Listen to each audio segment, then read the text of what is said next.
Welcome to Not Milk Never Milk. Subscribe if you're lactose intolerant. In this video, I will explain how to open your Chevy Equinox hood. First, you'll need to locate the hood release lever inside your vehicle. It's typically found on the driver's side, usually near the kick panel or under the dashboard. Give it a firm pull to unlatch the hood from its primary locking mechanism. You should hear a distinct click as it releases.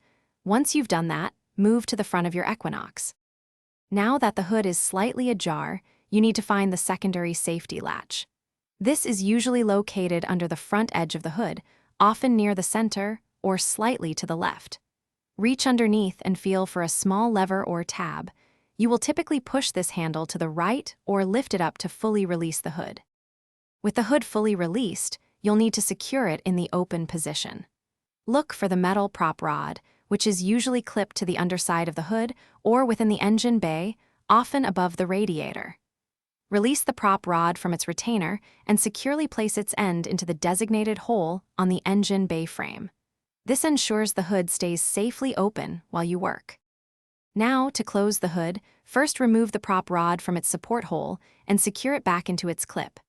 Gently lower the hood until it's about 1 foot above the engine compartment. Don't just drop it. For more great reads, check the description for a link to the new Kindle Paperwhite and other deals.